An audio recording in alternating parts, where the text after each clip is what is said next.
Story Chapter 19 Prince Camaralzaman. Your Majesty Scheherazade said the next morning, Camaralzaman woke up and glanced next to him to see if the beautiful girl he saw last night was still there.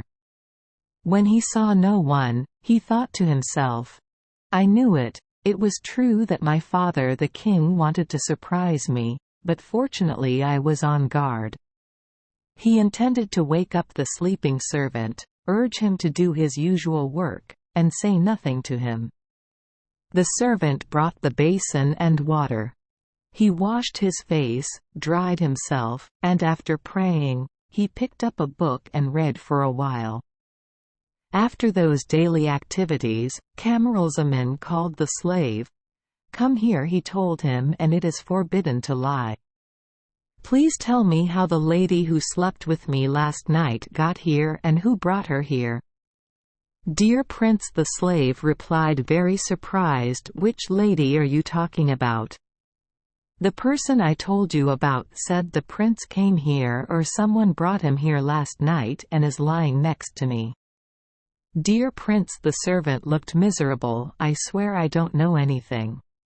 How did that lady get here? Are you lying right in the middle of the door?" "You lie, you scoundrel," cried the prince, "you plot to make me more miserable and make me mad." Having finished speaking, he gave it a slap that made it fall on its back. He stepped on its body and used a rope next to the well to tie its arms and elbows. He lowered it into the well, let it submerge its head many times, and said, "I will all drown you if you don't tell me quickly who she is and who brought her here." The slave was confused and angry, half submerged in the well, and said to himself, "It is true that the prince has lost his mind because of too much suffering. I can only escape by lying." "Dear Prince," while crying, he said, "please let me live, I beg you. I promise to tell the truth." The prince pulled it up. As soon as he left the well, he trembled and said, "Dear Prince, you can clearly see how I could tell you the truth in this state. Please let me change my clothes first." "Okay, I allow it. Go change your clothes quickly and remember not to hide anything from me." The slave went out after closing the door to the prince's chamber. Just like that, it ran straight into the palace. The king was chatting with the prime minister, complaining that he could not sleep at all last night because of the disobedience and condemnable crazy attitude of his son who dared to go against his will. This mandarin tried to comfort him and told the king that it was the prince who forced him to do so. "Your Majesty," he said, "you should not regret having him arrested. Just be patient and let him be imprisoned for a while, confident that eventually he will give up the impulsiveness of youth and will return to obediently obeying everything the king asks of him." As soon as the prime minister said that, the slave ran in. "Your Majesty," he said, "I regret that I have to come to tell the king some news that may make him very unhappy." The prince said that there was a lady who slept with him last night. Then the prince made a son like this. That clearly proves that he has truly lost his mind. Then he told him in detail everything Prince Camaralzaman had said and how he had treated him so unfairly. His words sounded firm. The king did not wait for this new trouble and told the prime minister, "That is another saddest event, completely different from the hope you told me just now. Go, don't waste any more time. Go see what's going on and then come back and let me know." The prime minister immediately obeyed, and when he entered the prince's room, he saw him sitting very quietly, reading a book in his hand. He greeted him, sat down next to him and said, "I want to severely punish the prince's servant who came to frighten the emperor's father because of the news he brought back." "What news is that?" the prince asked. "That makes the king afraid." I have much more important things to ask about my slave." Prince said the Prime Minister, "May God witness that what he said is true. The state of the prince that I see here is nothing to complain about, and I hope it stays like that forever." And that said, "It's nothing serious." "It's possible," said the prince, "it doesn't tell you everything that happened. By the way you are here, I find it very pleasant to ask someone like you who can know the bottom line. The girl who slept with me last night, where is she now?" Hearing that question, the Prime Minister was stunned and bewildered. "Dear Prince," he replied, "please don't be surprised to see me surprised by your question. Is it possible? I'm not talking about a woman, but even any man in this world cannot reach this place at night. The room has only one door, and if you want to enter, you have to step on your slave's stomach. Please calm down, Prince, and you will see that you have been dreaming and that the dream has left a sharp mark on your mind. I don't want to hear you talk nonsense anymore." The prince raised his voice. "I want to know clearly how that girl is doing now, and here I am, in a place where I know how to make everyone obey my orders." Hearing these harsh words, the Prime Minister was extremely confused and indescribable. He thought about how to escape smoothly. With a very soft attitude, he humbly asked the prince if he himself had seen that lady. Yes, the prince quickly replied, "I saw you with my own eyes, and I clearly realized that it was you who arranged the trap for me." She also skillfully played the role he had set up without saying a word to me, pretending to be fast asleep and pulling out right after I fell back asleep. Surely he already knew, and she probably didn't forget to tell him in detail. "Your Highness," the Prime Minister argued, "I swear that everything you just said is completely false. Your father the king and I did not bring that lady you mentioned here. Please allow me to say once again that you only saw that lady in your dreams. So you came here to make fun of me, right?" The prince said loudly, angrily, "And you still dare to say to my face that what I told you was in a dream?" He immediately grabbed the Prime Minister's beard and raised his arms and legs until he was exhausted. The poor Prime Minister had to patiently endure Prince Camaralzaman's anger. So he thought to himself, "I am again in the same situation as a slave. It would be very fortunate if we, like him, were able to escape this disaster."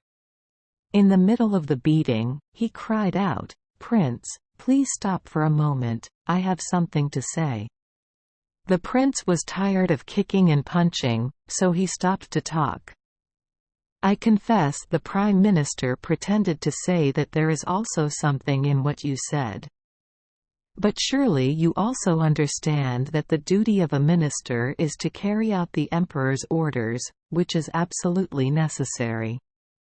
If you kindly allow me, I am ready to go and report to the Emperor everything he commands." "I allow."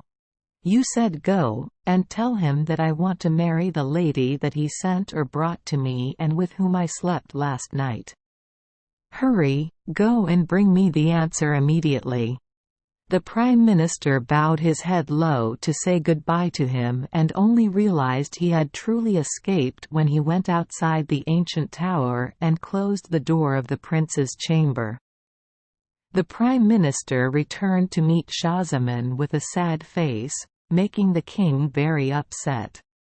How the king asked, "How do you see my child's condition?" "Your Majesty," the Prime Minister replied, "what the slave reported is completely true." He recounted Prince Camaralzaman's conversation, the prince's anger when he said it was impossible for a young lady to come and sleep with him, his bad treatment of him, and his cleverness to escape his hands. Emperor Schahzaman was even more saddened by the story the Prime Minister told him because he loved the prince very much. He wanted to clarify the truth himself, so he took the Prime Minister with him to the ancient tower. "But, Your Majesty," here Queen Scheherazade stopped, "the sky has begun to brighten." The next night, she told the Indian Emperor, "Oh, Your Majesty, Prince Camaralzaman welcomed his father in the ancient tower where he was imprisoned with full respect." The king sat down, and after telling the prince to sit down next to him, he asked him question after question, which the prince answered very respectfully and wisely. From time to time he looked at the Prime Minister as if to say that he did not see anything deranged in the prince as the Prime Minister presented, but rather the Prime Minister himself was deranged. Finally, the king told the prince about that girl. "My son, please tell me clearly who is the girl who slept with you that night, as people say." Father Camaralzaman replied, "I beg you not to make me sad any more about a problem that has already made me suffer so much. Please let me marry her. The dislike for women that I have expressed to you so far has vanished before the youthful beauty that captivated me. It is not difficult for me to confess my weakness to you. I am ready to receive her from your hands with infinite gratitude." King Schahzaman was surprised by the prince's answer, which he saw was no longer as alert and wise as what he had said before. "My son," he said, "what you said surprised me very much. I swear on the throne that I will pass on to you that I do not know anything about the lady you mentioned. I have no part in this if it is true that someone has come. But how could she enter here without her father's consent? No matter what the Prime Minister says about it, it's just to calm your anger. Maybe it's just a dream. You should be careful and calm down." "Your Majesty," the prince said, "I will forever be unworthy of your kindness if I do not believe what you just said. But please listen patiently and consider whether what I will tell you next is not a dream." Then Prince Camaralzaman told his father how he had woken up. He also elaborated a little on the charming charm of the girl he saw lying next to him, the love he saw fading away at that moment, and all his futile efforts to wake her up. He also did not hide from his father what made him wake up and go back to sleep after exchanging rings. And at the end of the story, he pulled the ring from his finger and gave it to his father. "Dear father," he said, "I am sure you are not surprised by my ring because he has seen it many times. After all that, I hope you won't think I'm insane like you've been led to believe." King Schahzaman saw that what his son had just said was true, so he did not know what to say. His surprise was so great that he stood still for a long time. The prince took advantage of that moment and added, "Your Majesty, the passionate love I felt for that lovely lady, whose precious image I still keep in my heart, was so strong that I was fine. But can't resist anymore. Please have mercy on your children and give them the happiness of having you. Son, after listening to your statement, and after I saw that ring," King Schahzaman said, "I have no more doubt that your passionate love is not real and that it was developed by the girl. That I see. I pray God will let me know you, that lady.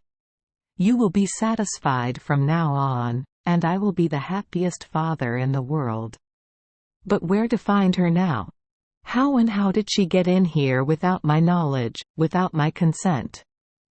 Why did she come here just to lie next to you, let you see her beauty and charm and pique your love while she slept, and when you slept she disappeared? I can't understand this complicated matter. Son, if heaven and earth had not blessed us, she would have pushed us, both you and father, to the grave." Having finished speaking, he took the prince's hand and said, "Come here, let me and my father be sad together. You are in a hopeless love and father, seeing you sad, has no choice." King Shahzaman pulled the prince out of the ancient tower and brought him to the palace, where he fell ill and fell asleep because he was so desperately in love with a strange, unknown lady. The king tightly closed his palace with his son and lamented for many days without paying any attention to state affairs. The prime minister was the only person allowed to enter and exit freely. One day, he went to the audience to tell the king that all the courtiers as well as the people began to whisper about not seeing the king appear every day to handle state affairs. As usual, he said he would not be responsible for any chaos that may occur. "Please pay attention, Your Majesty," he said. "I know clearly that Your Majesty's presence makes the prince less miserable and vice versa. The prince's presence also makes Your Majesty less sad, but please, Your Majesty, you need to think about how to keep everything from falling apart. Please, Your Majesty, listen to me and the prince and move to a castle on a small island, not far from the palace, and only need to hold court twice a week." While due to work he had to be away from the prince, the beautiful scenery, good air and magical landscape of the island would make the prince feel relieved and easily endure his short absence. King Shahzaman agreed with that advice, and when the palace on the island, which he had not visited for a long time, was well furnished, he and the prince moved there and only left him twice a week to attend court. Every day, he often spent time by his side, sometimes comforting him with gentle words, sometimes sharing his sadness with him. Thank you for joining us for today's fairy tale. We hope these stories bring joy and meaning to your day. If you love our channel, please hit the subscribe button so you won't miss any exciting tales. Wishing you a good night and sweet dreams. See you in the next story.